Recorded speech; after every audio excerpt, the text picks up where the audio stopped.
Good evening, everyone. Good evening, sir. So, in the series of the presentations which are taking place in under the banner of Kunjai Flow, Arvind has been taking a lot many presentations, and there has been the presentations on the S&OP part also, sales and operations planning part, and so there has been some presentations on the VUCA world and various other things. So one important thing is that all these presentations are a source of knowledge sharing and knowledge building for all of you, so that tomorrow once you can take a better role in the organization and in your career ladder. So today we are primarily going to discuss on the three things. One is the import purchase. As you all are aware that we are doing the import of raw materials and technicals from China. So there is a process for import. So we will be discussing on the purchase, how import purchase is taking place. Then under the import purchase there is a part of custom clearance. So there is a separate process associated with the custom clearance of the imported goods. We will be discussing on that particular process also.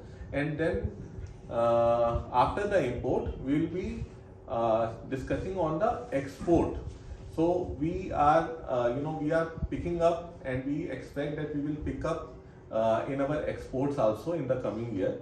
So how to do the export will be our third presentation today. So let's start with the import purchase. So while we are importing the material, there is one source in the country from where we are importing that material, from which source we are sourcing the material. So there is a need of source development. So why we need to develop the source is the question. So why we need to develop the source is when we are not manufacturing that particular product in India inside our factory, then we have to import that particular product from outside India. Then at sometimes there are time constraints also, and in self manufacturing. So our plants are not equipped in manufacturing that particular product. That product also we at times import from outside. Existing source of supply domestically is not sufficient to provide that particular product. Then also we take the product from the source outside India. And there are certain products wherein we want to avoid the monopoly. That products also we take from outside India. And last but not the least is that we see that the cost of that particular product in the Indian market is how much, and if that product is available at a cheaper price outside India, we import that particular product. So these are the 4-5 points, like why we need to go for the import and why there has to be a source development outside India. This is like that. Next. So what does the purchasing requires? Like, what is the requirement on purchasing side? One is very important, that we need to buy the product at the right price and it should be from the right source, whose quality should be approved by our factory. Then it should be having the right specification, which should be meeting our needs, our market needs also, and sales needs also. Then we should be able to give that particular product at right time, and it should be rightfully given to the internal customer. So these are certain things which are basic fundas of a correct supply chain, and because sourcing is a part of an extension of the supply chain activity, so it is again the same thing that we have to give the product at the right price, at right time, and at right cost. Okay, so next. So in the import purchasing, these are the activities, these are the purchasing activities. One is that you have to select the source, that I am going to import the material from this particular source. This particular source is good for importing, say for example we are manufacturing thiamethoxam. So for this there are sources of CCMP, MNIO. So these are the sources which give us the better realization, better rates, better quality material, so which is approved by our factory. Then what happens is in the purchasing activity there comes a ordering process. How we will order outside India for the purchase of raw materials. So first of all, the first and very important thing is that we are going to float a purchase inquiry that we require, say CCMP or MNIO, or say for example any other product, lambda acid. Okay, then we start getting the quotations from the various vendors which have been approved in our list. So say for example, if we have for one product there are 4 vendors, we are going to give the inquiry to all those 4 vendors, and they are going to give their rates. After we receive the rates, we will prepare a comparative statement. On that comparative statement, we will do an analysis that which one is the L1, which one is the L2, L3, L4. So definitely we are going to go ahead with the L1 because the quality of all the 4 vendors are approved, but whoever is given us the better price, we are going to go with placing the order on the L1 vendor. And after that, once the order is placed, we will have to follow up on what is the status of that order. The other very important thing for import and export is no import and export can take place if we are not having IEC code, that is the import export code. So IEC code is the basic first step to do any import and export activity. If we want to enter into import or export, we need to get registered for the IEC code at DGFT. Okay, next.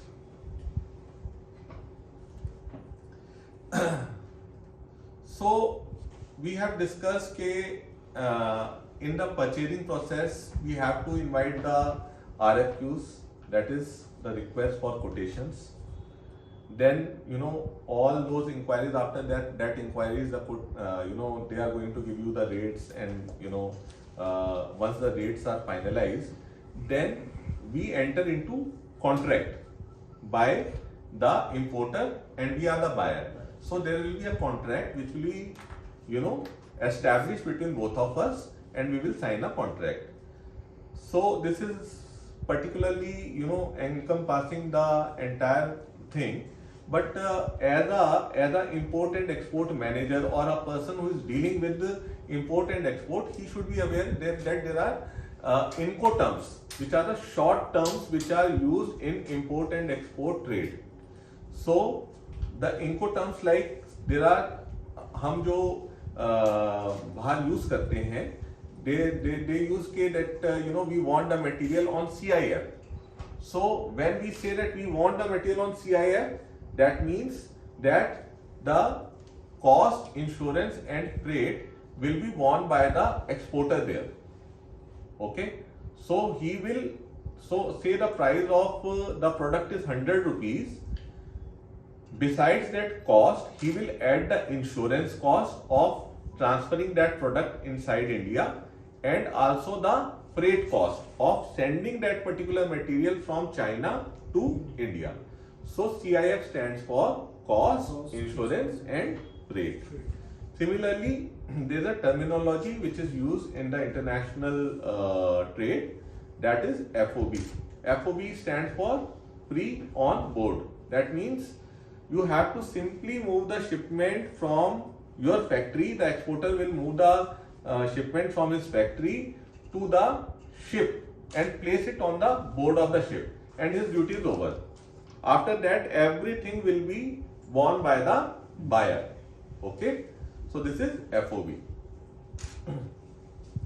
Then there is another Incoterm, that is CFR. That means that cost and freight will be borne by the exporter and the insurance will be borne by the buyer.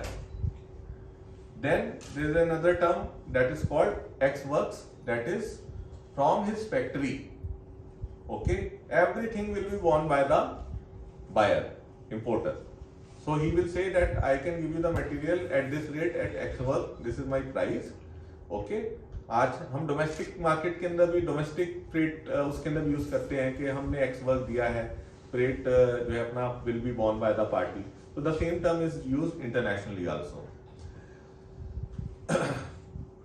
Then there is a carriage paid to.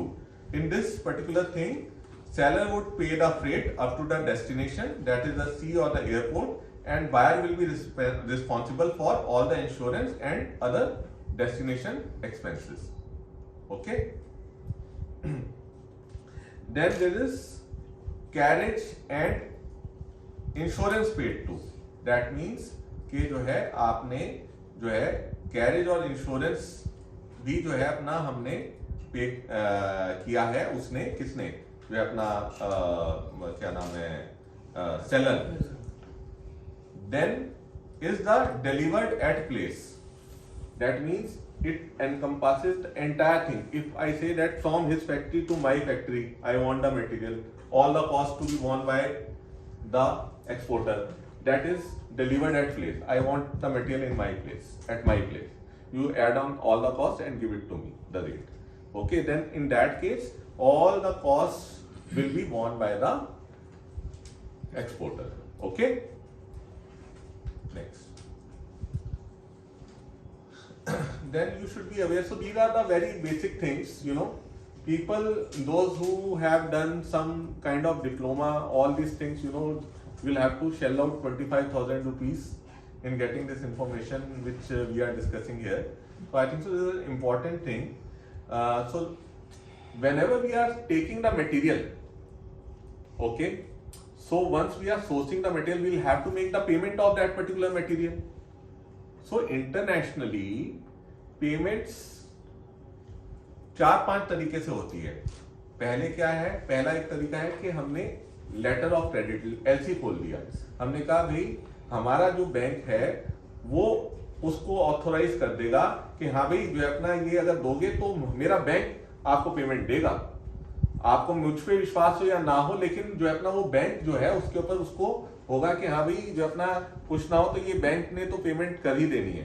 तो letter of credit हम LC खोल देते हैं. वो LC कभी 60 days की होती है, 90 डेज की होती है, 120 डेज की होती है, डिपेंडिंग अपॉन जो है जो भी हमारा उसके साथ कॉन्ट्रैक्ट हुआ है उसके बेसिस पे हम अपने टाइम से एक एलसी खोल के पेमेंट कर देते हैं.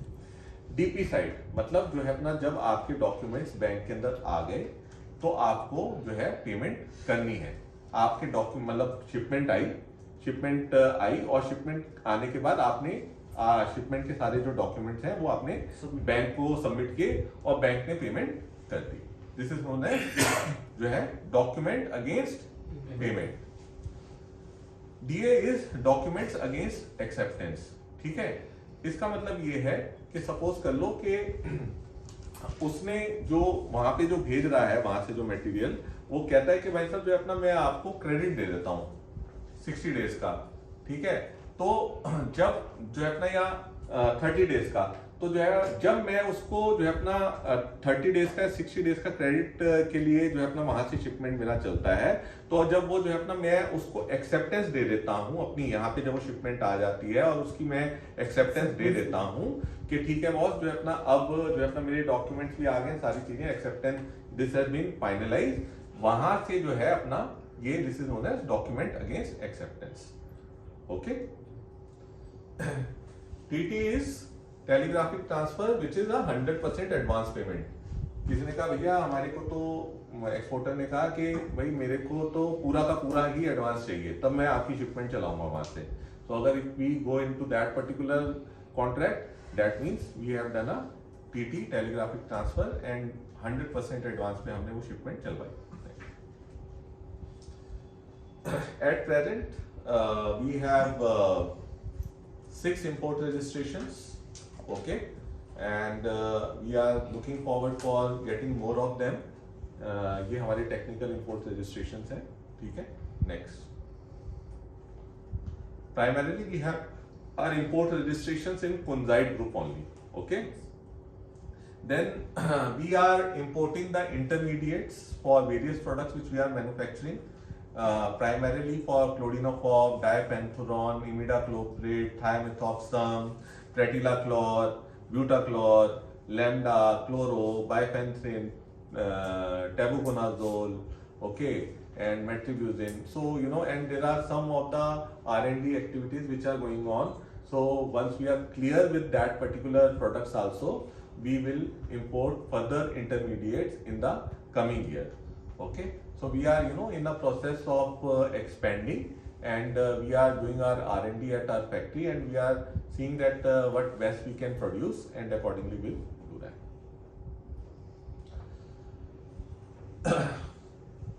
So what happens is that after all these things, there is a process of shipment execution. आपने ये सब चीजें कर लिया, वहां से शिपमेंट जब चलानी है तो उसके लिए क्या क्या डॉक्यूमेंट्स रिक्वायर्ड होंगे.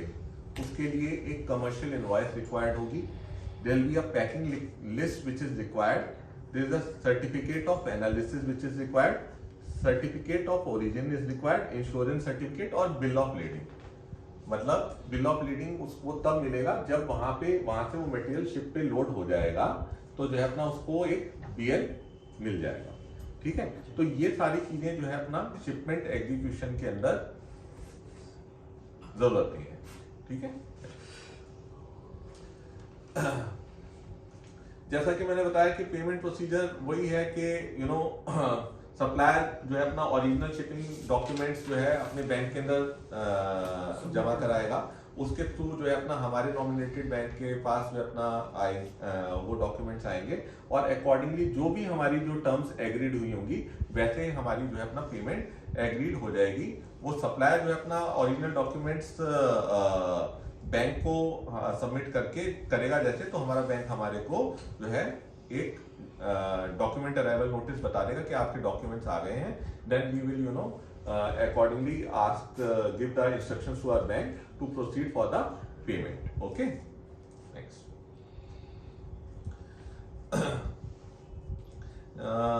So ये जो ओरिजिनल डॉक्यूमेंट्स हैं ये रिक्वायर्ड होते हैं जब भी हम एक वहां से मटेरियल चलाते हैं. जैसा कि अभी पहले भी बताया, commercial invoice, packing list, COA, CO, insurance certificate, bill of lading, and MSDS certificate, and catalog is also required in case we are importing any machinery or equipments. Okay, so this is again a complete process कि भाई कैसे start हो रहा है, एक purchase requisition आ रही है, उसका सोर्स डिटर्मिनेशन हो रहा है, पीओ की प्रोसेसिंग हो रही है, पीओ की मॉनिटरिंग हो रही है, then the goods are received, and the जब गुड्स रिसीव होते हैं तो वो इनवॉइस का वेरिफिकेशन भी होता है. वो उस जैसे भेजे हैं, जो हमने बोला था उसके बेसिस के ऊपर मिले हैं, और उसके हिसाब से जो अपना पेमेंट की प्रोसेसिंग होती है. ठीक है, so this is a complete procurement cycle. Thank you. I think so that this is for the import purchase part.